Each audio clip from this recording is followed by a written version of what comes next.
it's saving cents on gallons of fuel. It's looking at your, maintenance system and saying, are we getting the best out of our C-check interval? Grinding detail. It is absolutely getting it right.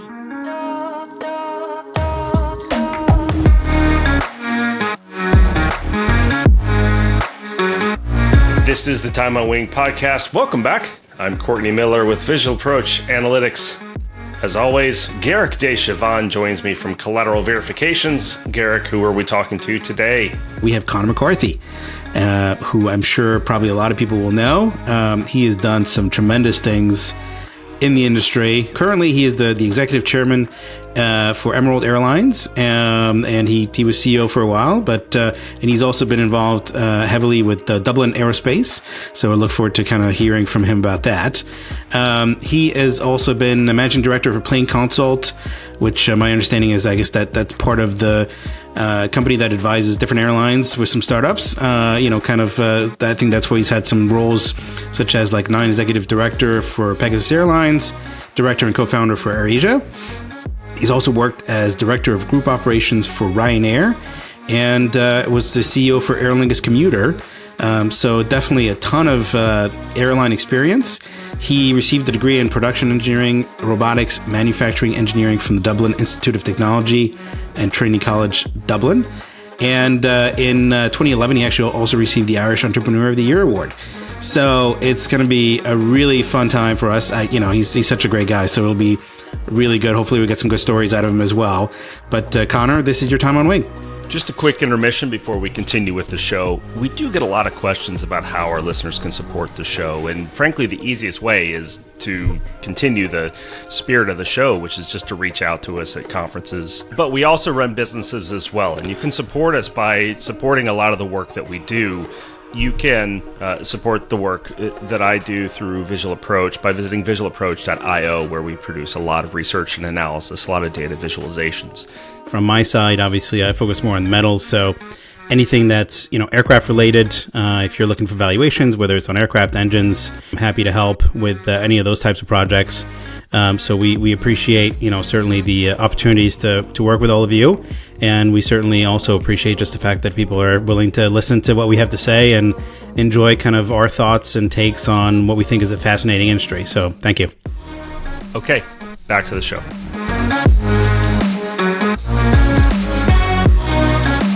So Conor, look, thank you very much for deciding to be on the show with us. We really kind of appreciate having you, having the ability to kind of chat with you about your experiences and everything else.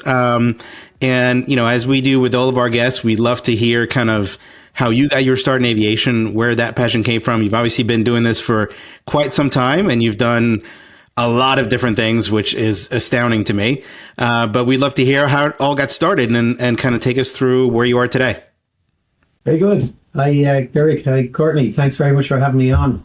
I suppose it goes back to when I was 16 years of age. I was still in school, high school, you might say. So I'd kind of a year to go before my exit exams, which would normally lead you to career college.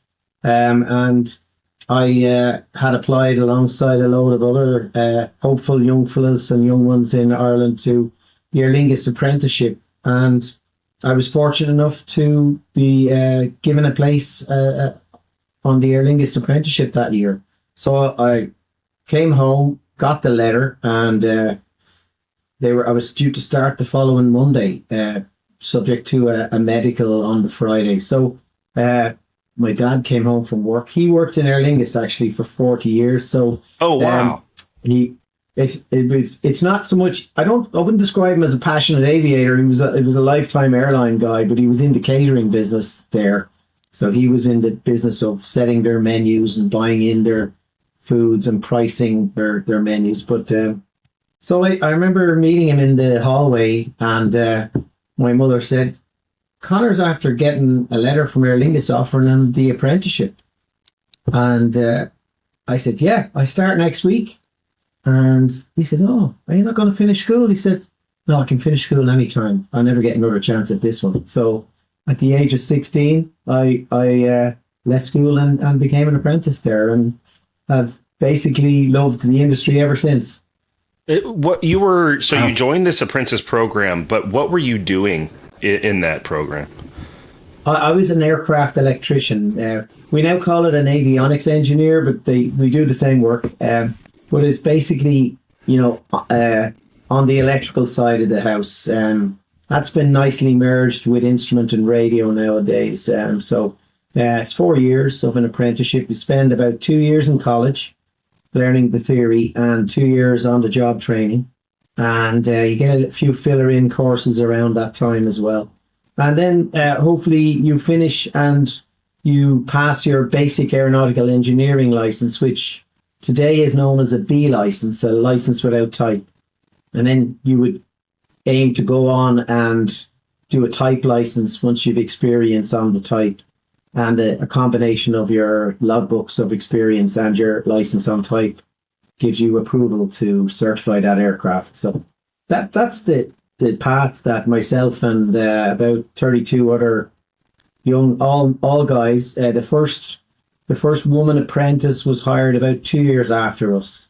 So that was back in 1978. Yeah. So thankfully we've had a lot more women join the business since, but nothing like enough. I mean, it's one of the big challenges we face is half the talent pool gets bypassed, doesn't seem to be attracted to that business, or we're not making it attractive for them. Yeah. And so what, when you started in 1978, what were you working on in terms of what aircraft types did Aer Lingus have at that time? Nearly all Boeings. It was great. They were old Boeing 737-200s and 707s.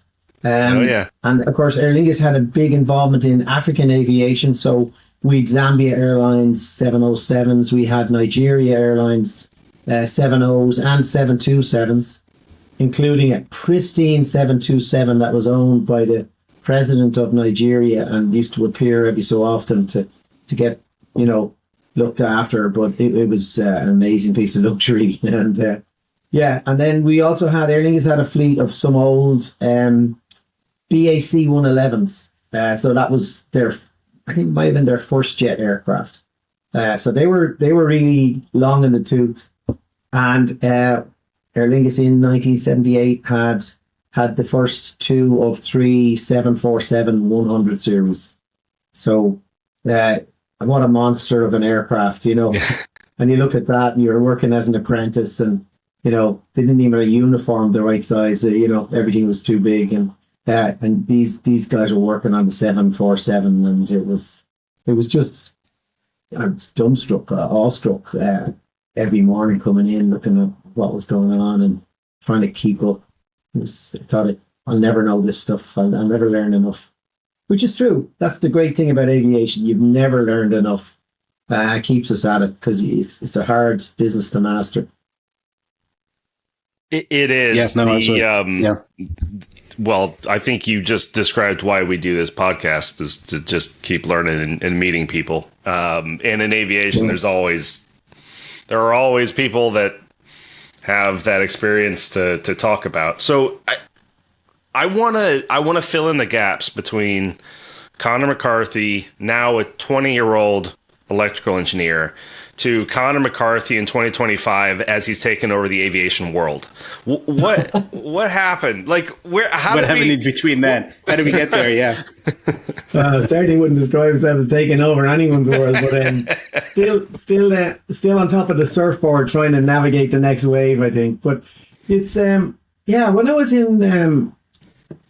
in college as an apprentice, I kind of really enjoyed learning the background to all of the basic electrical theory and aeronautical engineering and so on. And I became really, really curious, and I wanted to drill down and find out, okay, so how does a transistor work like that? Who thought of adding the piece of silicon and arsenic to that transistor layer and knowing how to make it switch and so on? So I started also doing some night classes while I was in college. So we would go into college and it was typically a 9-to-5 environment, and you had a couple of labs a week, but everything else was classroom theory. And we did everything from technical French to electricity and avionics and mechanics and a little bit of engine theory. didn't like to tell us avionics guys too much about that, but we can top on fairly quick. So we started doing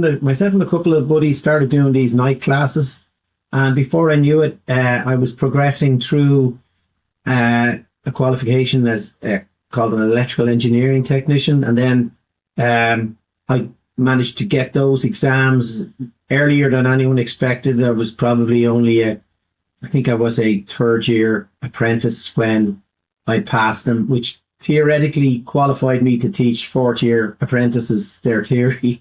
Not that I did, I wasn't that good. But I went on then to do an engineering degree at night, as well as working on through my apprenticeship and my early years as an aircraft electrician. So I was studying to become an electrical engineer at night, and I won a scholarship from Aer Lingus to go in for full-time the final 2 years of the degree. And rather than stick with electrical, because I'd largely covered the course, I went into the Dublin Institute of Technology and said, can I switch to mechanical and production engineering? And they were happy to have me in, and did that degree, and ended up getting a degree from Trinity College and here in Dublin, and then went back out to Aer Lingus, and then progressed through the ranks, just through the usual job goes on the board. I ended up joining the economic and commercial planning unit of the airline, where I really I moved away from the technical side for a number of years.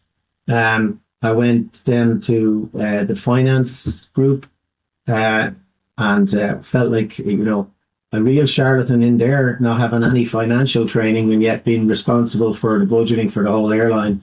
And then I was made up as chief executive of Aer Lingus Commuter at the age of 28, and we had 10 aircraft.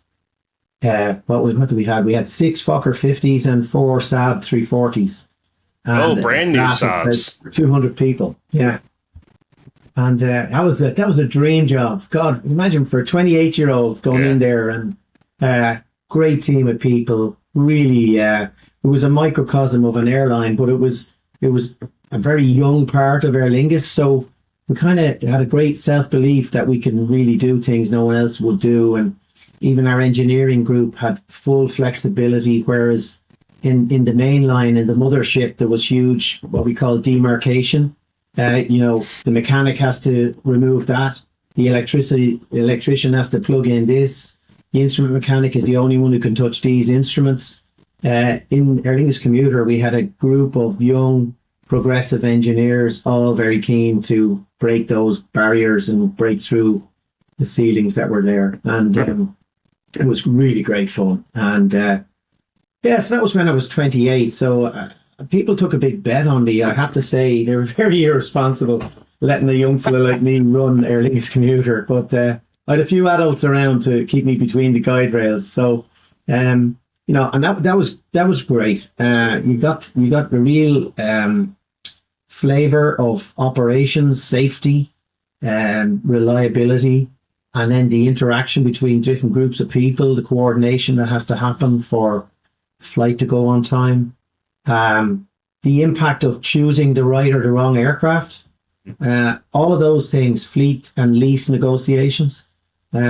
So I cut my teeth on a lot of that stuff then, and really loved the business, just adored it, and kind of missed the technical side a little bit, and definitely didn't stay long enough in technical to master it like some of my peer group have done. But having said that, I was happy. To be honest, some of these people were so good, you'd be hard pressed to match them. So I really enjoyed being across the business, and it almost like being in the crow's nest of a boat. You could start to see how everything fitted together. And so then Aer Lingus Commuter did a few years there, and Aer Lingus hit some very rocky waters in 1993. So I think it was around the time Guinness Peak Aviation, which Aer Lingus were a big shareholder in, that had failed in its flotation. There were some global events that had happened. I think we had a Gulf, we had an oil crisis as well. But in I think the Kuwait War was around then as well. But yeah, Yeah, early 90s, yeah. Yep. So basically, a new chief executive came into Aer Lingus. He was an ex-British Airways executive who had retired. We left BA, Peter Owen, and Peter came in to take over Aer Lingus. And after about 6 weeks, he'd already met me once. He called me down to the office and said, "Look, you're doing a grand job there, but that's never going to really steer the ship. It's a commuter operation, but it relies on a healthy mothership if it's going to survive." And he pointed up at the model of the old 747 and he said, "We have 3 of those things." He said, "In 25 years, we've done nothing but lost money flying them." He said, "They're too small for the summer and too big for the winter, and they've 2 engines too many." And he said, "So we've got to do something about that. We're after getting a lot of state aid," which was the last time state aid. And said, "We've been told, fix that or get out of the Atlantic because you've no right to be there losing money all the time," which is not a bad commercial, direction to be given, even though it was the EU telling us. So I literally left commuter in, November of 93, and immediately started with a small group, including Alan Joyce, who went on to run Qantas and do great things down there, and a couple of other guys, Stephen Kavanagh, who became the CEO of Aer Lingus ultimately. So we ran a project to evaluate, negotiate, and introduce a new Atlantic fleet. And if you can imagine an old semi-state airline that hadn't been used to much change, and we came together as our group in November 93, and by May 94, right, 6 months later, we had not only negotiated, selected, and got approval to introduce the Airbus A330-300. We had it in service in May 94. And we had it in service. We were the first ETOPS operator. We had managed to, in the meantime, convince the government. This was done at a higher level than me. Peter Owens was very much involved in convincing the government that the only way to save the transatlantic network was to allow direct flights into Dublin as well as Shannon, because at the time we had this stopover. We also introduced a new business class product. We negotiated with the lessors to take our 747s and give us some money for them. And so we, in the space of from 93 to 94, we introduced 3 330s, and then we took a fourth. And the bottom line swung from, I remember the number was, it swung from about an £8 million loss to a £20 million profit. And that was phenomenal. Wow. Yeah, but that's substantial. Numbers that stick in your mind. The 747-100 burned 72 tons to get to New York. The A330 burned 30 tons. It was like the differences were just phenomenal. Yeah. Obviously, having a non-stop Dublin, New York helped us capture a lot of the business market that was bleeding over London rather than stopping in Shannon and risking disruption with an old 747. And the worst part was on the way back to Dublin after your 2 or 3 day business trip, stopping in Shannon at 4 a.m. and having to get off the aircraft and back on again and stuff like that. But what we also managed to do was to put dedicated services on Shannon on the West Coast, which became very successful because they attracted a lot of US tourists and served, the heartland of the Irish tourist industry, which is on the more kind of rugged and less populated west coast of Ireland. So it worked in a number of ways, but it took a big act of faith, even from the politicians at the time, because there was a big groundswell of negative energy against any change to the Shannon stock. But that was a revolutionary time. It was a great time to be in Aer Lingus. Our backs were against the wall. Ryanair were beginning to grow. They had rediscovered their mojo. They almost went out of business in 92, and then with Michael on board, they discovered the low cost, no frills model. And so they were really beginning to motor. And so we had to do things, and it was a great time. Really That's exciting. like you said, that's a really interesting time. If I think about, moving 747-100s across the Atlantic, this was still early in the twin ETOPS transatlantic, right? So you would have had the 76 and very early A330s is kind of the only option, right? I mean, of course, MD-11s and but those we looked at everything, actually. I remember when we went in, we said, okay, so we're not just looking at twins. We look at the triples, and we look even at the quads. So we looked at 747-300s, which would have been a more efficient version of the 100. The 400 was pretty much out of our price range, but it was there. We ran it in parallel on our analysis. We took the MD-11 and the DC-10 because they were still knocking around. And we took the 767-300 and the A330. Aer Lingus had a couple of 767s in their operation for a couple of years in the, what would it be, the late 80s.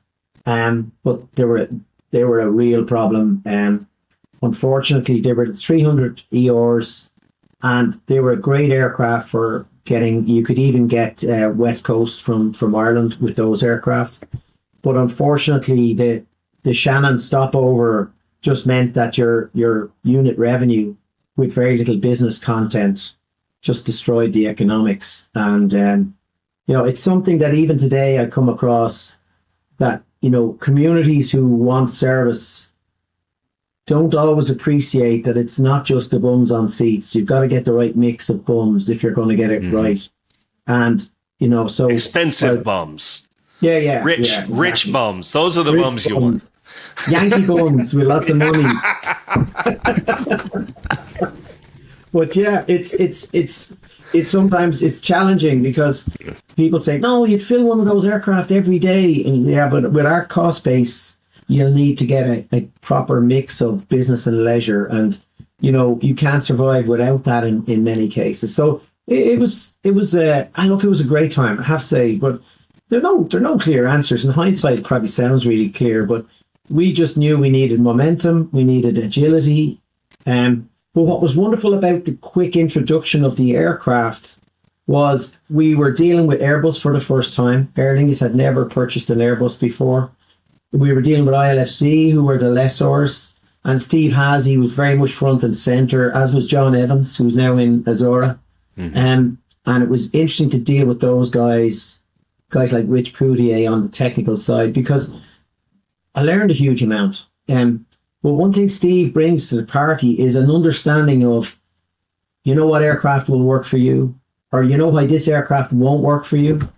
And so he was stuck with a couple of these 330s that were due to into the Philippine Airlines, which, was a bit of a yin and yang airline at that time, and it was yanging at the time and didn't want them. He needed to get rid of them. GE had the engine on the 330, which had yet to get any customers. So they were very keen for this engine to come on board. And Airbus, of course, were young and hungry and mad keen to get sales, and to get a European flag carrier to move to their product was a big deal for them. So they were all suitably incentivized. So I was just fortunate with the timing, because I'll be honest, I didn't even know what I could ask for at those times. But sometimes ignorance is bliss. I asked for everything and I got maybe 3/4 of it. And but then, because of the new kind of green shoots that this offered to a lot of long-suffering Aer Lingus people, the pilots embraced the idea, the engineers. The biggest challenge for us on the introduction, once we closed the deal and convinced the Irish government to allow us to go ahead with it, because we had Big Brother looking over our shoulders. And I remember spending a last weekend with Arthur Anderson at the time, who were appointed by the government to look at our numbers to make sure we weren't going to screw up and leave them with egg on their face. But once we had done all of that, it was getting the engineers down to Toulouse, fully trained, and then find somewhere for them to do their on-the-job training. And they did it with Air Lingus, which is now part of Air France Group. But those guys left Dublin in, I think it was early February 1994, and they didn't see home for months. They were literally, like a rocket on rails, going through the course, getting their approval, getting the on-the-job training, going to do the engine course right after that, getting on-the-job training on the engines as well. So you can imagine that, the commitment you needed, but there wasn't a single case of somebody saying, look, you know what, I'm not going to do that. I need to be home or anything.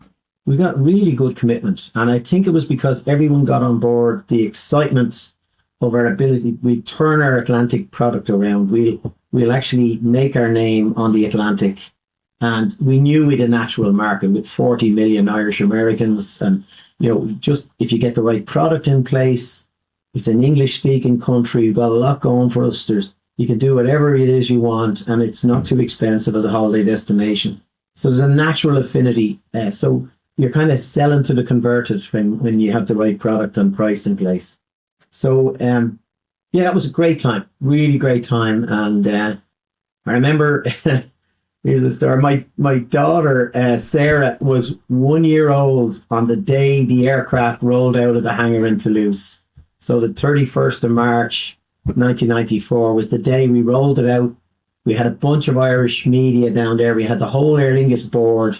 They came down the day before. We did the press conference. We did a lovely meal. We had the chief engineer of Airbus at the meal, and I had the privilege of sitting beside it. Eric Ziegler, I think his name was. Is that right? That sounds familiar, yeah. I know the name was Ziegler. And he sketched out to me how he designed the wing and how the wing on the 340, because of the cantilever effect with the engine on the further out, relieved stress on the wing box and allowed it to carry more fuel. I mean, stuff that as an engineer I was still really, really mesmerized with. But these guys, Bernard Ziegler, okay, was his name. But anyway, we had this big event, and it was very exciting because we had this brand new Aer Lingus 330 going to be rolled out of the hangar the next morning. And we had 2 on-site engineers with the program as the aircraft were prepped for service. And so we were kind of in the hangar and are in the place and finishing up our meal. And I said to the chairman of Aer Lingus at the time, everything's set for tomorrow morning. The rollout is at 10:30. We're going to have breakfast. We're going to bring all the media around. They're going to sit here, and the hangar doors are going to open. The aircraft coming out. And Joe Gleason, who subsequently joined the leasing game, Joe was the man on point. He was going to do it. And the chairman, Bernie Cahill, said to me, "Okay, that's fine. Why are you telling me all this? Where you're here?" No, I said, I'm not here. I'm on the first flight out of here tomorrow morning. And he said, "Oh, but," he said, "this is your project." I said, "I'm all done. It's good. We're all good." And he said, "Well, why do you have to go home?" And I said, "No, it's my daughter's birthday and I need to be there." And he said, "Oh, okay. So what age is she?" And I said, 1 year old. And he said, "Oh, but she won't remember." And I said, "No, but I will." That's funny. So, actually, I made it a point from then on. I was always going to be home for my kids' birthdays, no matter where I was in the world. And in fairness, she may not remember, but her mother will. Oh, I know. Yeah. I mean, Yeah. To be honest, I'm still qualified on that birthday because I wasn't there on the morning. I arrived at 10:30 in the morning. So that was a qualifying event. It wasn't a clear win. Yeah, qualifying event. As long as you made the year 0 birthday, that's the really important one. Oh yeah, I had to be there for that one. But yeah, so great time in my life, really. Young family, career going well, and really enjoying making progress in Aer Lingus. And then the board asked me to start a low-cost airline. At the time, we had a lot of the US carriers beginning to get excited about. Southwest was just putting on quarter after quarter of profits, happiest workforce in the US airline industry, all those great things that Herb and Colleen did, and said, "Okay, we need to start doing this. We have Ryanair on our tail. Won't be long before they get bigger than us at this rate. So we've got to figure out how we're going to deal with this." So they asked me to go back to Aer Lingus Commuter and take it and convert it into what we eventually called Aer Lingus Express, which was going to be Aer Lingus's attempt at a low-cost carrier. And we were aware of things like TED and there were so many failed startups, particularly within airlines, within legacy airlines. We kind of were aware of how difficult this was going to be. And in a lot of cases, it was a union busting sort of an attempt really to try and break the pilots' deals and all that. We had a bigger problem. We had to break every deal. We were dealing with somebody who did not read the rule book.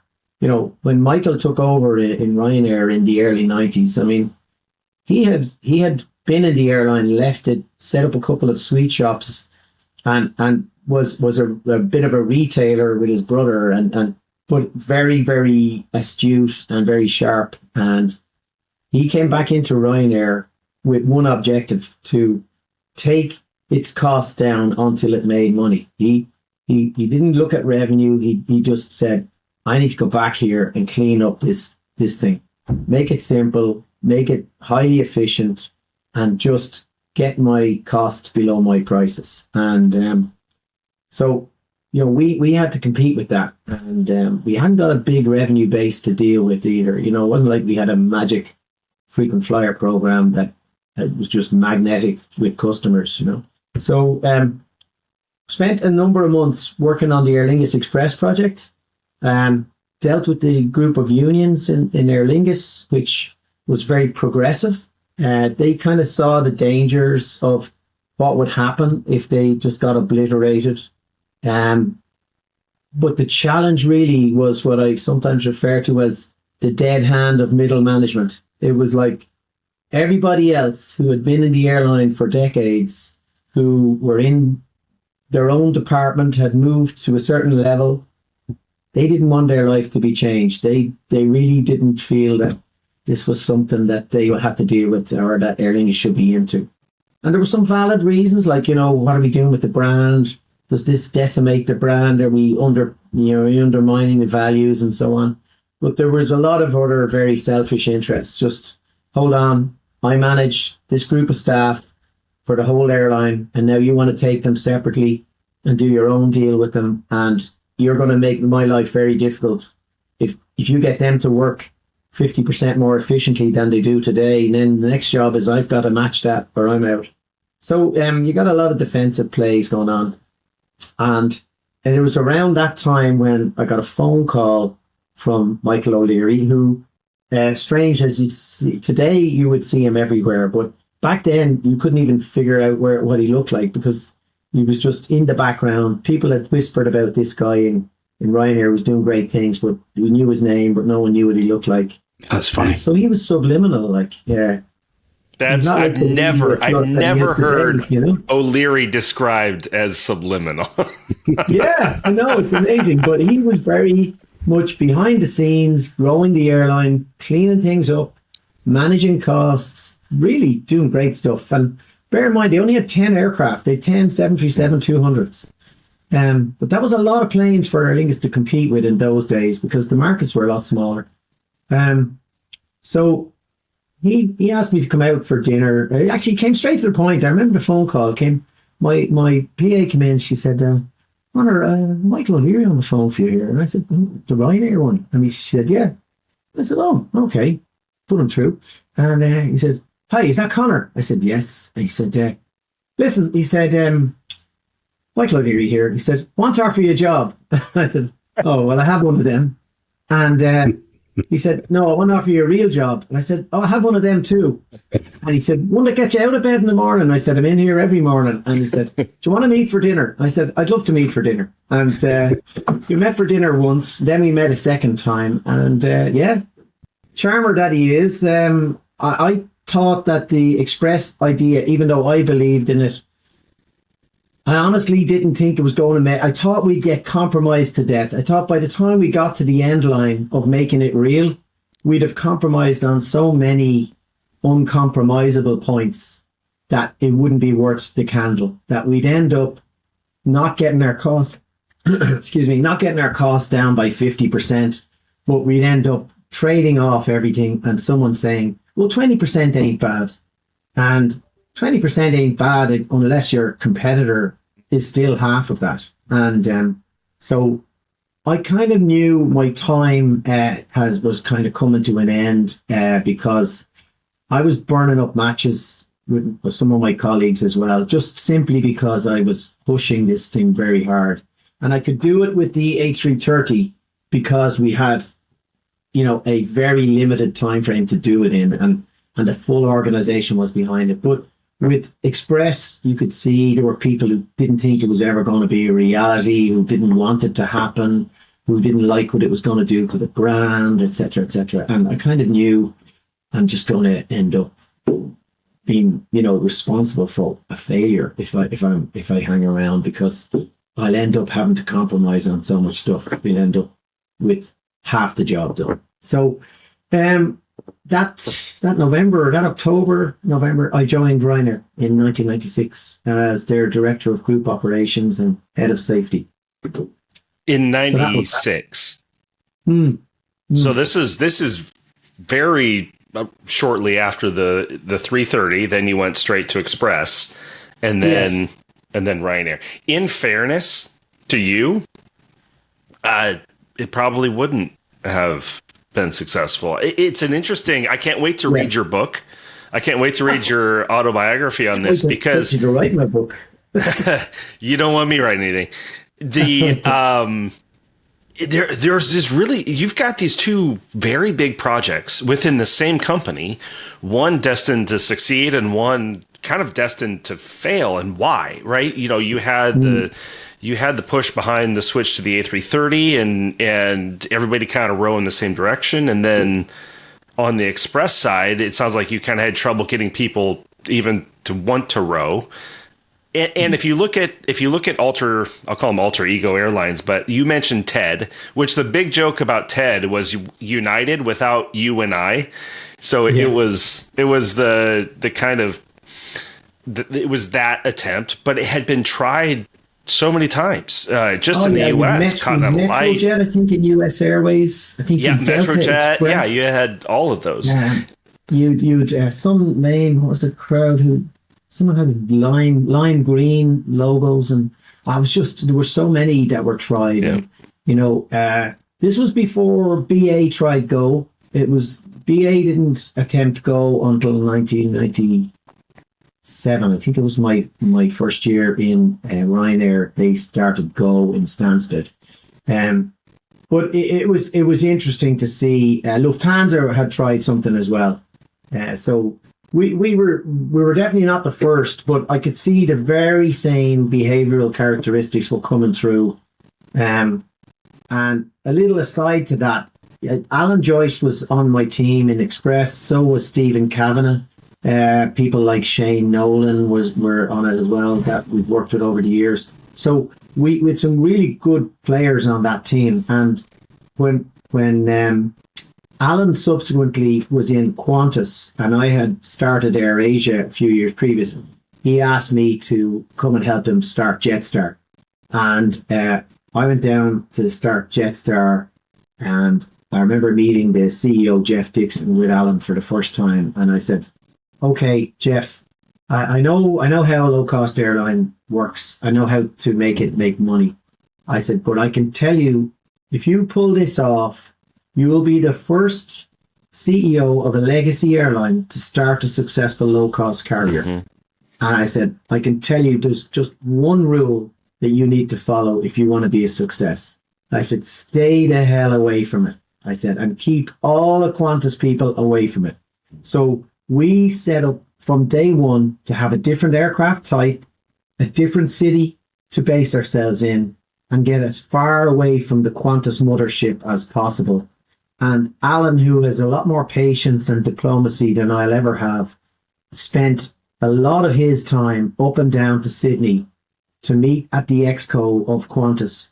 But half of that job was just to keep them away from Jetstar, just to stop them messing up with it. Because once they get the tentacles in, they'll pull it back to their norms and to their standards and everything else. So, in fairness to Jeff Dixon, he deserves a lot of credit, because it wouldn't be easy to stay away from the new baby, the new shiny thing. Yeah. And he did. He let Alan run that. he gave him his full trust, and he basically allowed Jetstar to flourish in Melbourne, and even allocated routes in the Qantas network that were not performing for Qantas, but allocated them to Jetstar to make sure that they could step in on those leisure-oriented routes and make sense of them. But it takes a certain commitment, and it takes a lot of faith. And but I could see from my days trying to set up Aer Lingus Express that those human behaviours that we saw in United and Delta and US Air and Lufthansa, all the same behavioural characteristics, going to be no pesky different humans. no matter where you do it. Huh? Those pesky humans. Yeah, humans. We love them, but we hate them. Yeah. So it's so that was fun. That was fun. So I joined Ryanair in 96, and then we floated in 97, and we did our deal with Boeing on the 737-800s. We did 25 plus 20, 25 firm, 20 options, and then got delivery in that year. Got delivery the next year. God, those were the days when you could order an aircraft and have one a year later. Get it the next year. I know. Remember when they showed up? That was fun. And they showed up, and they produced them on time. And it was a new type. It was the CFM 56-7 was a new engine, and based on the Dash 5 and the Dash 3. So it was good.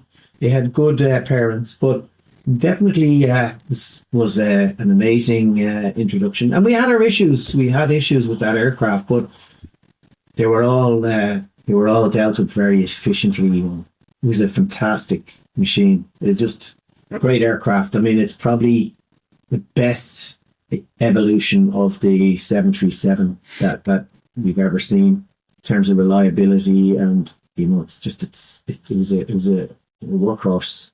And yes, it is. But so that was fun. In the middle of it all, we had a big strike because, of course, Ryanair were the bête noire of the Irish market in terms of labour relations, and the unions were constantly trying to undermine it. And they managed to get a group of people together within the business to go on strike for recognition. And we had probably a 6-week strike in the winter of 98, which actually brought Dublin Airport to a standstill, and the only airline operating was Ryanair. But you can imagine the whole country came to a grinding halt, and yet we were able to keep our flights going until the airport fire service went out in sympathy. Oh, wow.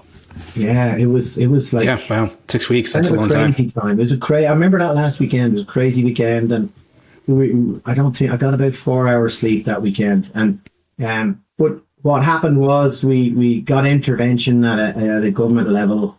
They agreed to everyone agreed to step back and commit to a process of examination and process of what do people want and what's the best way for workers to be represented, and so that they have a say in their pay and conditions, and how that is done in a democratic fashion, and et cetera, et cetera. And we managed to sort out that particular dispute. At the time it was funny because Ryanair were one of the best payers. It was a bit like Southwest. We paid well, but people worked very hard and very efficiently. So we weren't focused on cheap pay. We were focused on getting the best out of everybody. And we took out all the BS out of the work practices, and took the BS out of the management, and so on. So it was a great learning experience for me working for Michael. And by the way, you do work for Michael. He was razor sharp. He knew where he was going. He wasn't getting distracted. I used to say, he would walk by $1 million on the ground in order to save $10,000 in costs. So you could dangle all sorts of revenue opportunities in front of him. Do you know what we could do? We could make money here, there, and but his key focus was staying true to the model, grinding out efficiency layer by layer, and finding costs that he could remove from the business. And it was a fast moving business. It was relentless, actually. So it was a great time to be in Ryanair because you got to see everything, and I guess as director of ops, I got to do a lot of stuff. Maybe not with as much autonomy as I would like, because I had a fair bit of autonomy in Aer Lingus, I thought. Whereas Michael calls a lot of the shots in detail. But having said that, he runs a business that flies airplanes and flies people. Whereas I had always worked in airlines that sometimes did good business, but a lot of the time lost money. And you suddenly realized what running a business is about.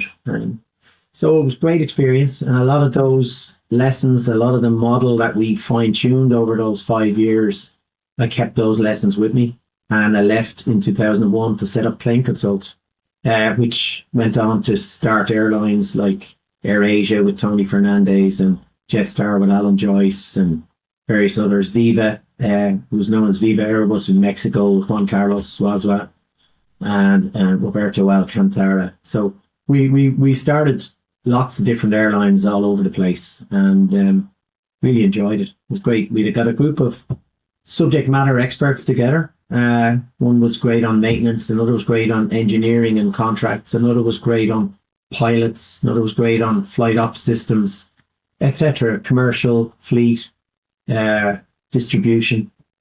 So we had literally a toolbox with all these different experts in it, and we would plug them in wherever they were required. So sometimes airlines asked us to come in just to look at their engineering side or just to look at their flight ops planning, their rostering and ops control systems and so on. And then others would literally be groups of investors who said, hey, we want to start an airline in Mexico. We currently run 15,000 buses on the roads of Mexico, and we know that these people are all going to move to the air. So we want to be ahead of it. And that's what the people in IAMSA and Roberto wanted to do. So that airline today flies 100 Airbus 320s and 321s and makes a lot of money, even though it's the lowest cost airline in North America. So it's really been fun. I think that is so topical right now because sitting in the U.S. as Garrick and I do, the narrative that, in my opinion, has been pushed by legacy CEOs or CEO that the ULCC, the low cost market, is dead, is a real topic of conversation here in the U.S. Spirit entered bankruptcy. You have Frontier kind of doing their thing. But what gets lost in that whole conversation is that the anomaly are those airlines. Viva, Volaris, they're killing it. Ryanair, killing it. Allegiant is doing its thing. You've got Avelo, Sun Country is killing it. These are all in the same markets. And one thing you said that really resonated with me was, and almost seems contradictory. Why would Michael O'Leary walk past $1 million to save 10 grand? And this is exactly why. Because that focus on costs is the long-term plan. Yeah. Well, here's the question. How did you do it? I mean, like, how do you set that up? How do you have the list of successful airlines on your resume as opposed to, say, the ones that are going through reorganization today?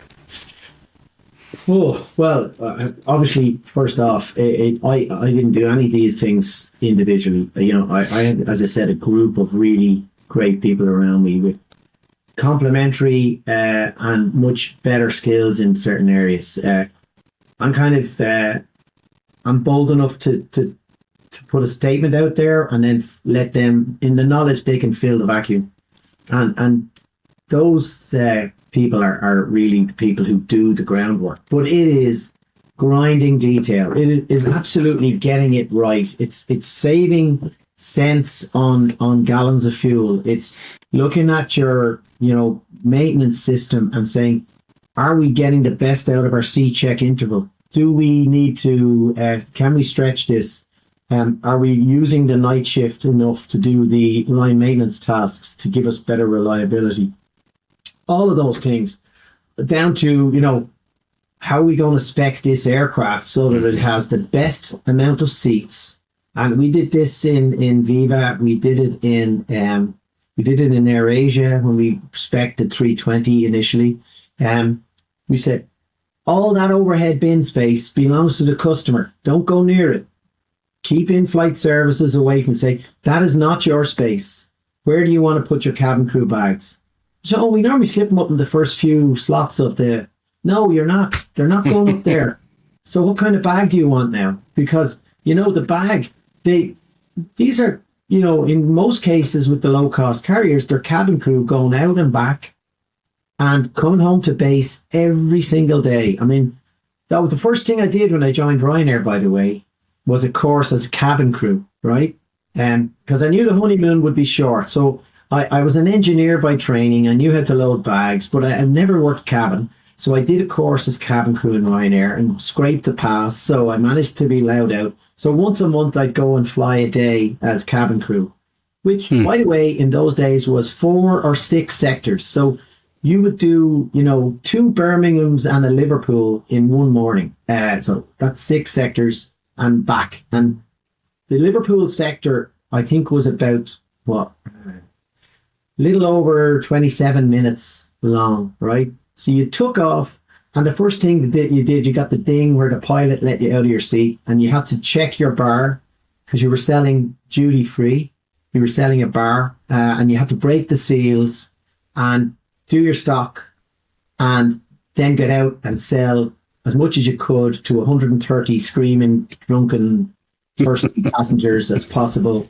In literally, you'd about 15 minutes to cover the aircraft before you were having to put stuff away again. Wow, 15 minutes. I know, it was mad, right? So it was very important that the pilots let you out of your seat the minute that they knew it was safe to do so. And then you worked the cabin, and there was no cabin, there was no credit cards in those days, really. So it was kind of cash. You were taking a lot of cash, and you were dealing with cash. You had to keep your eye on your bar cart as well, because if you took your eye off it, you could be missing 3 whiskies in a minute, And so it was really great fun. You had Frank O'Hagan on here a few weeks ago. Frank was in Ryanair at the time. Yeah. Here. And I could tell you some stories from those days. They were fun. But in any event, the cabin crew experience was really good, and it kept me close to what was happening in the airline. So I remember landing in Cardiff one day, and we had this deal with the ground handlers that one of the 3 cabin crew would get off with the passengers and walk them into the terminal, and would then start boarding for the outbound flight, pulling their boarding cards. And they had a bingo card system. And the reason for that was during the negotiation with the ground handling company, we were saying, hang on, you want £100 for this turnaround? Where's the £100 coming from? And they were saying, well, we need this person here, and that's how much they cost an hour. And so, you're going to occupy 2 hours of their day because they have to be ready beforehand, etc. So they walked through this, and then this is the person who needs to marshal the passengers when they walk from the terminal out to your aircraft. And it was Michael at the time said, well, forget about that. We'll put our cabin crew to do that. And we just did the safety case, checked that 2 cabin crew on board the aircraft was adequate for emergency exits during boarding. And then we were able to go with it. So I went back to the office. I was able to immediately get onto our director of ground ops and say, by the way, Cardiff Airport, they're doing the boarding on all our flights. Are they? Yeah. They say we don't need to use the cabin crew. And I said, okay. And I said, well, it's not okay, because we could save money. We go back to them and say, no, our cabin crew are going to do it. How much will you give us as a discount? So you don't need anyone on that door. We'll do it, And it was a matter of getting the security system at the airport to allow our cabin crew swipe in through their security door and start doing the boarding with one of their ground handlers who come along after the bags were loaded. So, but that was the detail you got close to when you did that sort of work. Yeah. So I think that's crucial. But I went out to Southwest the following month after training as cabin crew, and we spent time with them in Love Field, and then I went down to one of their stations in Texas and like, oh, great people. Like 100%, every one of them, career, lifelong Southwest employees, committed to the company, but love their customers and really good with each other, nice teams. And very, very friendly. I mean, it had none of the raw edge that Ryanair had, to be honest with you. Everybody was relaxed and friendly. And it ran like, it ran like a sewing machine. But we often described it in Ryanair as like peeling the layers of an onion. As the onion is bigger, the layers are worth more. So you can peel more layers as you get in there. And I do think that that's something that bigger airlines forget to do. You mentioned about some of the majors in the US. I mean, in my view, much as they're great and their service has really improved in the last 20 years.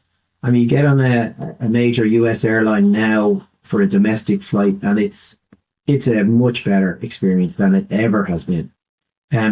However, I see them as a collection of credit card affinity programs with a loss-making airline. And I think that's what they're forgetting, that their mojo is, how do we operate aircraft really efficiently? And how do we price it right? Instead, there's too much money in the business and there's a lot of money coming in from Amex and Citibank and all the rest of them. And that's fine until the tide goes out and suddenly you realize, actually, Amex own us and they're calling the shots. And if they start changing their deal, we're in trouble. So I do agree it's hard now for Spirit and Frontier because they don't have the scale, not JetBlue, and might even question the likes of Southwest, but they don't have the scale to match some of those affinity programs. And they don't have the leverage or the frequent flyer and lounge systems to capture the business traveler. But that's why they need to be finding their refuge in low costs. I think that'll be a challenge for them. I think the shakeout has only started. It'll Look, continue this for a while. is cyclical business. I mean, It's a sick little business. well, it's sick and it's cyclical. You're correct. But we all chose to be in it. So what's that say about our mental health? We're masochists. That's why. But so continue. you picked up on something I've been talking a lot about. You know, it used to be more and more over the past couple decades, airlines are all about how do you find revenue elsewhere to subsidize running an airline. So if that's, I'll call it ancillary fees. I mean, it's slightly different today. It's credit card points on the legacy airline side. I agree wholly with you. We're just in that part of the cycle. And you got to be careful when that tide runs out because costs always creep up. When times are good, costs will allow costs to creep up. But just as importantly, I think what's really missed, especially in this country, is just how important low costs are. Everybody suddenly seems to be pushing for this ephemeral premium passenger or whoever that is, and thinking I need to spend money because the trend now is in premium. But that's actually a very small representation of the actual cycle that's going on. Southwest is talking about it. JetBlue, hell, even Spirit are talking about with the big seat thing. Yeah.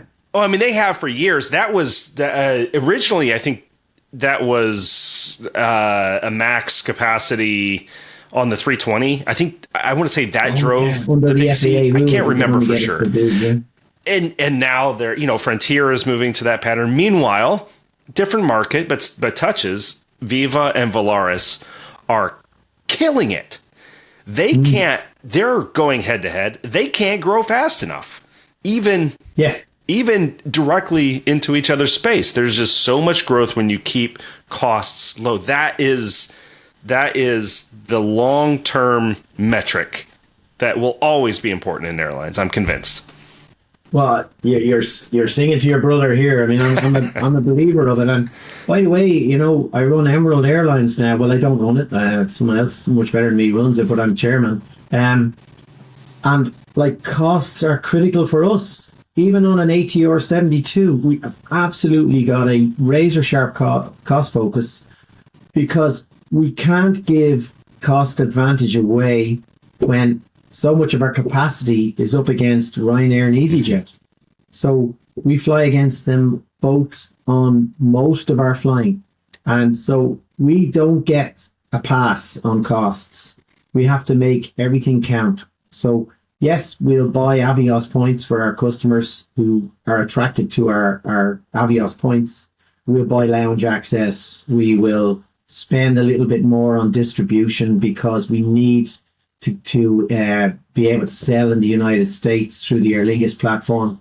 Why is that? Because, nearly 1 in every 5 of our passengers out of Dublin is traveling on a transatlantic flight. Oh, wow. 1 in every 8 of Aer Lingus transatlantic passengers comes off an Emerald flight, and that's a growing number. So we're saying, like, we know where we have segments that we need to spend money on, but we can't spend or overspend on whether it's ground handling or flight ops or efficiency of rosters or how we buy things, or how we buy maintenance, how we perform maintenance, because that only gives an additional burden to us in trying to make money when our competitors are working every day to take out those costs. So, you can't be in the airline business today and not have costs as a central plank of your strategy.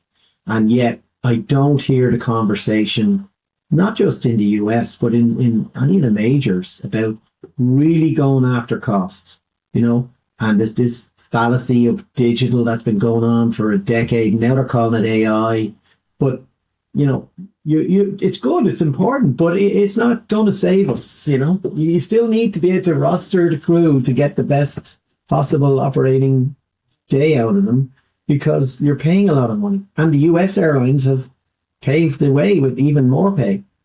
They nearly gave away the farm last year.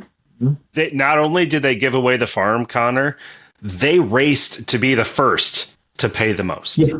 It was insane. Absolutely insane.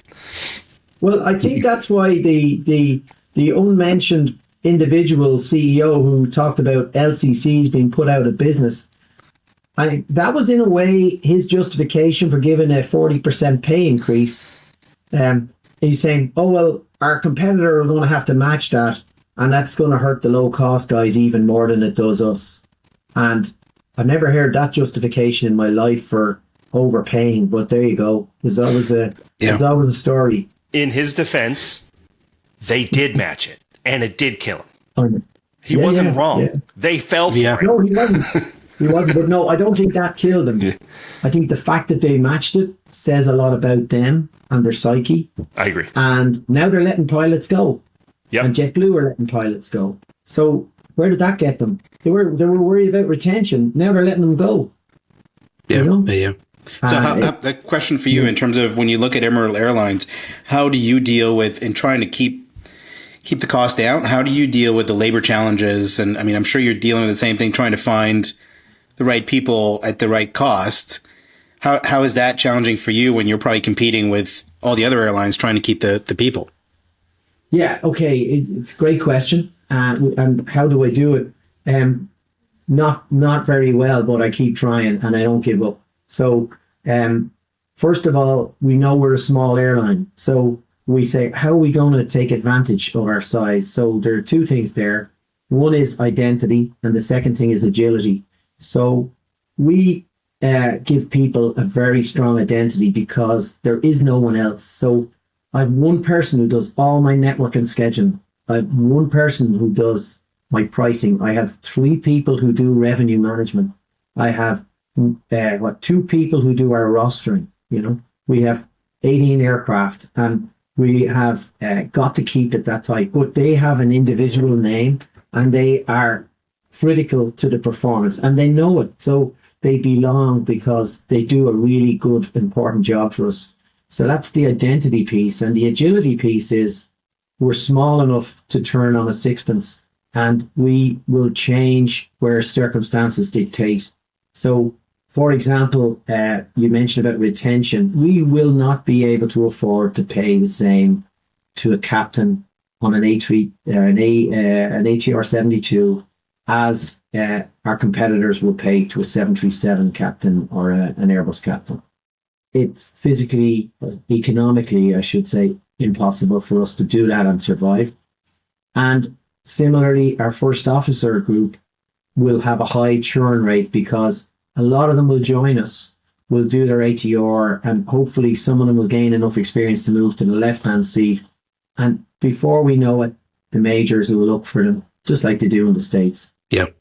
We don't have that silly 1,500-hour rule that was brought in on the back of politics. And thank unions. you for calling that silly. Oh, it is the greatest act of self-harm I've ever seen in the airline industry. It's terrible. And you know what? It was, and you know, my heart goes out to the people who lost their lives last week in the Potomac, but it came out after years of, you know, gut-wrenching after the Buffalo crash in the Colgan Air. And the pilots involved in the Colgan Air crash had way more than 1,500 hours. Yet, for some reason, it got twisted and distorted into, oh, if the co-pilots had only 1,500 hours, these things wouldn't happen. And we all know this, the true story is very different. And it's horrible when politics gets mixed up in pragmatism and, you know, progress. But yeah, we know you're in for a fun few years over there anyway. So good luck with that. Yeah, thanks. Thanks. We just started. I think he has us in his mind as well when he looks at it. But yeah, so we would try to, therefore, we know that while we would pay very good salaries for Ireland, right, for people who live in Ireland, our pilots earn good salaries, but they can always find an alternative example in the aviation industry of a pilot who gets paid more. Mm-hmm. And, you know, they can always find an argument for it. Well, and they more or less do the same work. In fact, we might work even harder because we operate these aircraft and we do a lot more landings or whatever. But so what we try to do, therefore, is bring lifestyle into it. And we try as much as possible to give very stable rosters, give predicted days off where people can plan their lives outside of work. Mm. And we have only one overnight crew in the whole network. Everything else is back to base every day. Okay. And so if you can pick the right cities, which I know some of the US carriers have tried to do and done well, if you can pick the right cities and you can hire within that catchment and you can keep people from being unhappy. You won't keep people happy, but you can keep people from being unhappy. They may not look around, or they may give you more of their time than they would have done otherwise. But you've got to have some other angles to your business, and you've got to have a really good people department. And we're very fortunate there, you know. Again, our people department is only 3 people in it. And that's people and culture. So they run the staff events, they run the special days. But, you know, there's a lot that goes into those things. We have just 3 people who do that, including the director. So that's an amazing group when you think we've hired probably over 1,000 people in 3 years. And the hiring process ain't easy. And some of them come with work permit issues and transfer and, you know, all those different type of accommodation requirements. So, we've got some fantastic, hardworking people, but they identify with Emerald as their family. It's their business, and they can make an impact. And I think that's important. When your job has meaning, it's important. And some of the big corporates just take the meaning out of the job because you're just not quite sure where you're fitting in the whole thing. Yeah. Well, I mean, I think you pointed out, you know, lifestyle is a big thing, right? I mean, I remember, you know, my stepfather was a pilot for American Airlines for almost 20 years. And I remember he's coming home and getting the call on his way home about, hey, by the way, we need you back here in, 4 hours or 8 hours, and him not being home for the holidays and all these things, right? So I think depending on the lifestyle that you choose, if you want to be home pretty much every night, or if you want to know where you're going to be, that I think that makes a big deal, right? Versus, working for a big airline where, you know what, you're going to get called because these other guys are calling in sick, and now somebody's got to step up and take that, and so it doesn't really matter what your time is, right? So that's I think that makes a big difference. It does. But I wouldn't. I'd be wrong not to say that we don't ask favors. We do a lot, and we've got some really great people on our team who won't see us stuck. You know, one of our skippers I met him recently. We were chatting, and he said, "Yeah, the day before Christmas Eve, I was due down home, and my daughter was in a nativity play, so I really wanted to be there. But we got hit with sickness, and we'd some bad weather." And he said, "So I told crew control I'd do the next two flights." And you know, and then he told me another. He said, and then one of the other skippers came up to me and said, "Hey, look, I can do those flights for you if you want." He said, "No, you know what? I'm going to do it because I've committed to it now. It's done." And he said, "Okay." But we have a nice sort of like, we try to give stable rosters. We don't try to continuously be in a position where we are asking people to do that, because unfortunately that just, you keep asking, something's going to break, and it's always the willing horse that will break, you know. Yeah. Having said that, you know, it's not always easy to have the full complement, and you go through phases. You know, you can get hit with a rash of departures just when you didn't need it, and you're training as hard as you can to try and get new crew in and up to speed, and you know, you can run through that. But the problem is you need to navigate out of that and get yourself back above the waterline so that you don't get caught again. And it's a real problem. But at least in a small airline, I understand it intimately. Our CEO understands it. Our director of operations understands. So there's none of us blind to it, and we have a great understanding. Whereas in a bigger airline, it might be the stuff that the flight ops director doesn't want to tell his boss, you know. Yeah.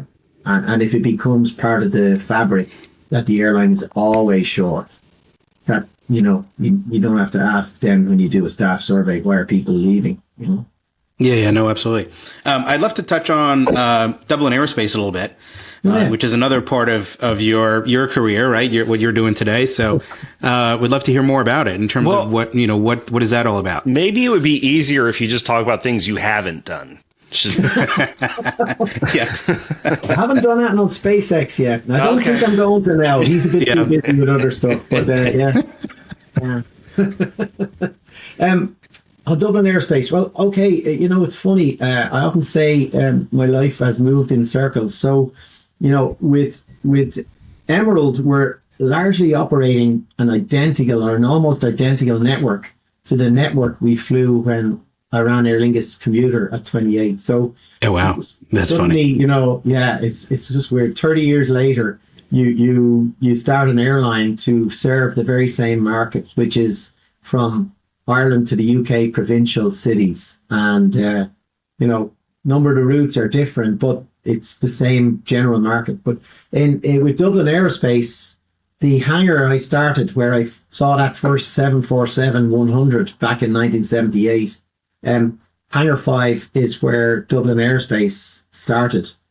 So I was in Australia in 2009, February 2009. I was working with the team in Qantas on some of their transformation programs, and we'd already helped start Jetstar and so on. So this was more back into mainline, where Alan had been made CEO of Qantas. He was moved back from Jetstar, and he was trying to transform the airline, and, you know, ended up with some pretty big changes and structural changes. But I was down there helping out in that area, and I was on the phone ringing home to say how are things. And the news this morning, it was just during the global financial crisis after 2007-8.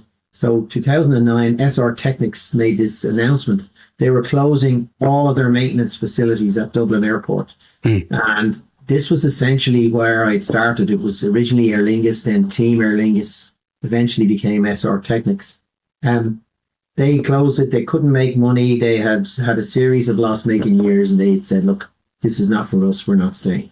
And it was shutting it, and lock, stock and barrel. I rang a good friend of mine who subsequently became our general manager for landing gear business. And he started with me in Aer Lingus. I said, so who's buying it? Because I presume they have a buyer lined up. And he said, no, it's just been shut, lock, stock and barrel. They're closing it all down. And I was just shocked. We had 4 kids at this stage in their teens, and I live not far from the airport. I know how much of an economic driver it is for the area, for the city. I also know how important it is from a jobs and careers point of view. And I remember adding up all the different skill sets were in the hangars. There were 16 different skilled trades in the hangars. Now, everything from avionic engineer, mechanical engineer, structures engineer to NDT technician, electroplaters, fitter turners, tool makers. So you can just imagine the collection of experience and skills were there. Yeah. And literally they were shutting it all down. So I came home and said, we can't let this happen. This is like an indigenous industry we have, and it's going to be shut down overnight. And if it's shut down long enough, we'll never see it back. And I put together a plan, eventually did a deal. They let everybody go. They gave them all redundancy. And that, I didn't mind that, because frankly, to take it over as a going concern would have meant you had to replumb everything from within. You would have to convince people who had gone through 4 different owners that this time it was going to be different. And you wouldn't have got the changes needed. It needed a complete change.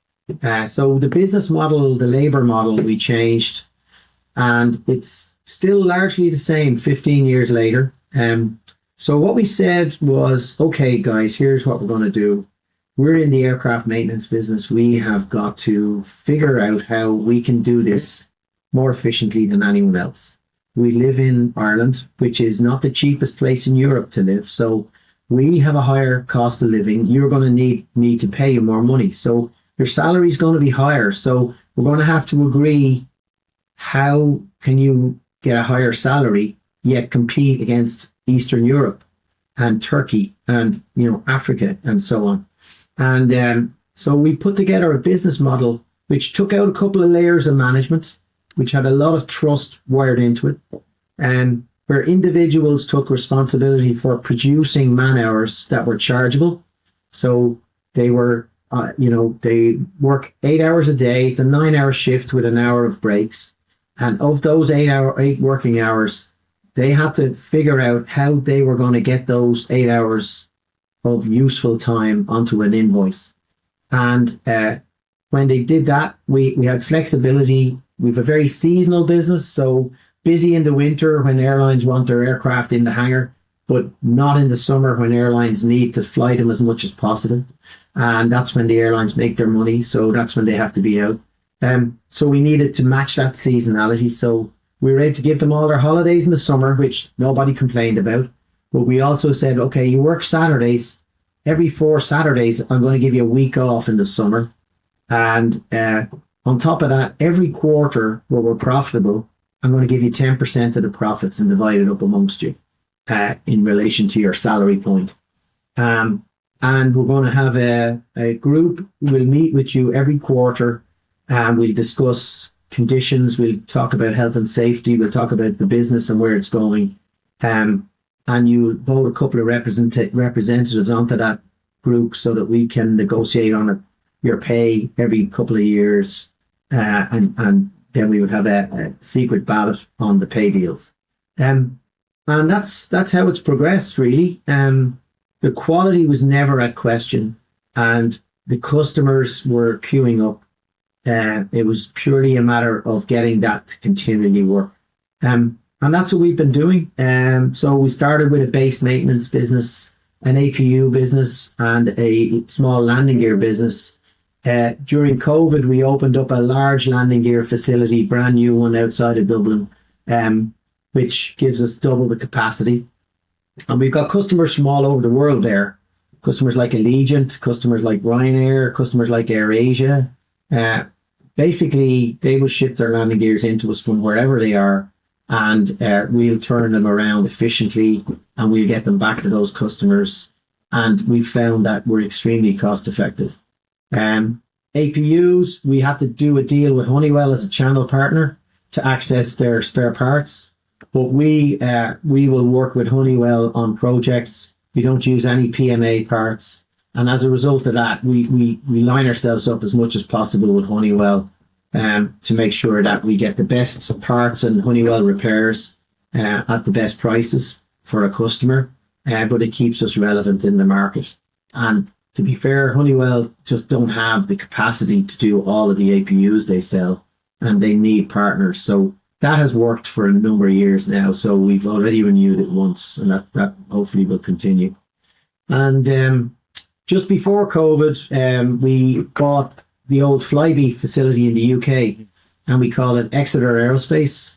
And that very much was modelled identically on the Dublin Aerospace labour model. And that's our centre for doing regional jets and turboprops. So we would do Embraer regional jets over there and ATR and de Havilland turboprops. So that's become very successful. So overall in the group now, we have about 550 employees, which is almost the same number as we have in Emerald. So we've 1,100 people working with us in different areas. But it's the greatest privilege, I think, of my career is being able to offer people a job and being able to walk through the car park and see new cars in the car park that, people were able to afford to buy because they work with us. And that gives me a big kick. And the training, bringing in young kids. Well, they're not too young. They're not kids really. They're young adults from school and college, and put them through training as aircraft engineers. And we've been doing that since 2010. So we've put hundreds of aircraft mechanics and aircraft engineers through the place in the training. And that's an important part of our business. And we've lost a lot of them to airlines because airlines will pay them more to work shifts and work nights. But a lot of them are very supportive, and some of them have joined the leasing business and will push business back our way. And that's in a hidden benefit of being able to be part of their career. But it's a real kick you get out of it. It's one of those things that, when you're finishing up, you don't count how much profit you made or whether you've made loads of money on an exit or anything. You think about, what have I built here? And it always comes down to the people. Yeah. Like every business, really, isn't it? It's always about the people. Well, that's always the message that we get, right? I mean, every person that we've talked to on the podcast, it is all about the people, right? The relationships. Yeah. That's what drives the business. Yeah. We're all mad about planes, but it's the people I think we're secretly mad about, maybe. Yeah, well, it's the different personalities, right? I think, and then you get to hear the great stories, right? Just like we just did today, about what people have been able to accomplish, right? And that to me is fascinating. It's just great to hear kind of all the things that people are able to do, and then I look at the stuff that I do, and I'm like, all right, I guess I could do a little more. No, I think don't knock yourself. Seriously, it's. Most of this is hard work. Most of it is kind of a little bit of drudgery. But what I found was you cannot, first of all, stay long enough in any business. Even if you're as stupid as me, you'll learn things, right? And that means if you're as long as I'm 46 years in it. So, even though I've forgotten more than I've learned, I've learned a fair bit. And what that teaches you is when the time is right, you're ready to move. So the two big things, I suppose, on my CV would be establishing Dublin Aerospace and establishing Emerald Airlines. So I did Dublin Aerospace when I was, 2009. So that what would that have left me? Let me see. Just under 40, I think. Yeah. And then, so I was 37 years of age. And then, but it was just at the global financial crisis. Ireland's economy was in tatters. We had the IMF in here. We had the banking system basically closed. And we had a lot of unemployment. And we had a double whammy of the world economy having taken a real battering, plus our over-exuberance and over-reliance on the property market really coming home to roost. Mm. And yet that was the ideal time to take a step and take on Dublin Aerospace, because I had the talent pool was sat there it was in the middle of a very scary time for people. And if you could give them a bit of vision and a bit of leadership, they would follow you. And they did. And they backed me up. And the people in Dublin Aerospace just back me up all the time. And that's a trust that you will never want to betray. Trust is the golden thing. You may not always get credit for it. You always want to be trusted, and you have to work on that. Yeah. Yeah, no, and then absolutely. if I look at Emerald, we started Emerald, the idea, literally in May 2020, when Ireland was just completely locked down. There was no travel allowed, where we were so badly locked down. Like, in relative terms, the US was really liberal during COVID. Some countries in Europe were kind of okay about it. Ireland was really draconian in terms of our close down. Now, we didn't have the army on the streets with checkpoints, but we did have the guards, the police on the streets asking you where you were going and why. And if you were getting on a flight, it was, talk about flight shaming. I mean, this was seriously looked down on. So, some people might have felt, well, forget about air travel. But in our case, we said, now is the ideal time to start an airline and win the Aer Lingus regional franchise, because all of the balance sheets of the current airlines were being decimated daily while they drained all the cash out. And we said, well, at least we'll be starting with a clean balance sheet. So we felt Aer Lingus might take a bet on us because we didn't have all that risk of going bankrupt the next day. Yeah. And so sometimes the timing happens. I didn't quite plan on starting an airline when I was just about 60, but I had done a number of them for other people, and I felt I owed it to myself to try it at least once. And when you get near 60, guys, I know you're both well away from it, when you get close, you don't like to think you're nearly 60. You keep thinking I'm 16 again, So it's been fun. It was hard work. That first year was tough. It was really tough.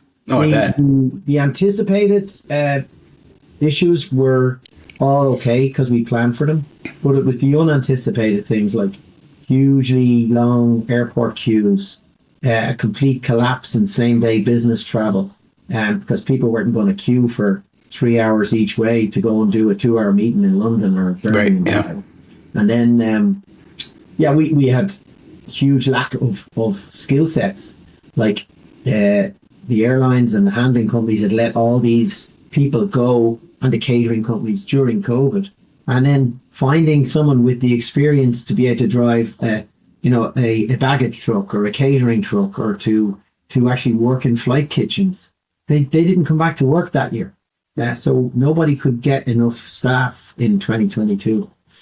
So Muggins here had to go into work at 4 a.m. and load bags for the first wave, and then get into the office and figure out how we're going to get through the week and make payroll at the end of the month. But it was a real challenge, and I was definitely feeling my age after a few months. I tell you that. Okay, so you said a 46-year career. I guess the first thing I want to point out is, for anybody who believes the sun never shines in Dublin in February, we now have... Oh, yeah, look at that, yeah. I'm actually going to pull the blinds because it's blinding me. Excuse me. So you talked about your 46-year career, all the different stops that you've had during that time, but you also mentioned how much fun you had at each one. Given the magical choice to go back in time, where did you find the most enjoyment? What was kind of the best time, if you look back? Oh, that's a really tough one. Yeah. You know what? That I don't know. I can answer that. I just had so much fun at each stop. Of course, you could say if I was to go back and do that again, I might do it a bit differently. But okay, so I had great fun on that Airbus A330 project in Aer Lingus, right? But I can also tell you that I was running one of these. Microsoft had one of these project planning things back in the time, Microsoft Project. Mm-hmm. And so I was doing all of the project management myself. And we had about 14 streams, everything from buying spare parts to getting the contracts done to the training to the, et cetera, et cetera. And I was running this critical path model on Microsoft Planner and updating it every day to try and say, where are we now? Where are we here? And I never doubted we were going to get there, but there were so many balls in the air. You had to, but I remember my wife, literally, I'd be waking up at 3 a.m. and the whole bed would be this is probably not very nice for people to hear, just a pool of sweat, literally. Yeah.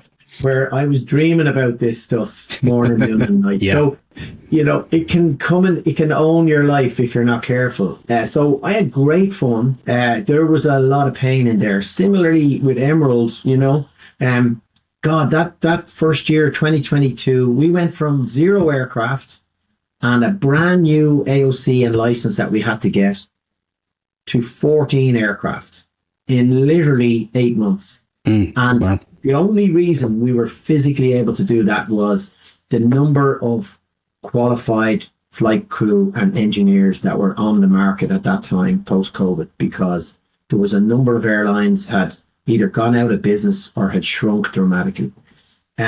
So we wouldn't have been able to do it. But looking back on it, I'm very proud of the achievement of everybody.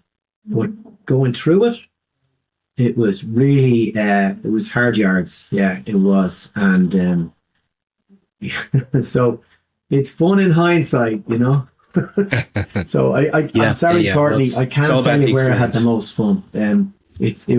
But normally I would say that's a cop out, but knowing you, it's true, right? Because you're always just looking, and I think there's a lesson in this that I always took from mentors such as yourself, which is just do what's fun.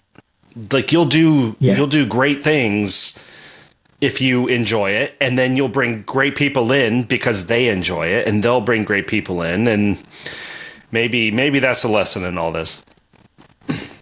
Yeah, I think that's a good point. Yeah, and it, fun is kind of it can be a misused or misinterpreted term, but work with people you like working with. Find positive energy. I don't like working in a culture of fear, and I don't like creating a culture of fear. That doesn't mean that you don't have to make some hard decisions from time to time, and you've got to do the right thing for the business, and that can be tough on individuals, and you got to do that in the most humane and reasonable way you can. But I think find a bit of fun in things. Don't take yourself too seriously. Find a reason to have a laugh, and even when you're having a serious discussion about something that's going pear-shaped, you can get a bit of black humor out of that and just have a laugh about it and say, okay, yeah. And it can lighten it. It can lighten the mood, and it can make it easier to work through those tough times. But I'm very fortunate with the nice people that this industry attracts. It does attract a lot of nice people. And there's not too many kind of shady characters that get attracted into it that you say, oh, don't have anything to do with that crowd because they're present company excluded, of course. Oh yeah, you're in the aircraft finance side of things. Yeah, that's different. Yeah, it's a dark side. Yeah, that's great. That's great. Yeah. Well, Conor, look, I know we've taken up a little more than an hour and a half of your time, and I know you probably have other things going on too. So, but I will say to your credit and to what you've done, I think that this is one of the podcasts where Courtney has spoken the least amount of times, which says a lot about what you've done. Because all we wanted to do, and I was the same way, we just wanted to listen because it's been what you've done is incredible. And so kind of thank you for sharing all of your experiences. We certainly wish you the best with Emerald, right? And Dublin Aerospace as well. But this has been really fun for me. Not being an airline guy, it's just been really, really interesting. So thank you for making the time for us. And best of luck on the next airline that you start. That's right. Yeah. We can't wait to hear what the next one's going to be. It's been a blast, and it's great to talk to you both. And congrats on the podcast. It's really nice. It's good to listen, and Thank you. You've got some really interesting people. Yes, we do. Obviously, and you're one of them. So thank you for. No, I'm only a bullshitter. The others know what they're talking about. Oh no, not at all. Not even close. I'm going to disagree with you. And I'm not going to disagree that you're not a bullshitter. I think you are a bullshitter. I don't think the other people aren't. I am. You're right. I think everybody is. Yeah, we're just all good at it. I can't blind them with brilliance, so I battle them with bullshit. Yeah. That's the key, right? That's what you got to learn. Just with confidence. You have to have confidence in the BS, and then you're good to go. Yeah. Conor, thank you very much. Guys, thank you. Pleasure to talk to you today.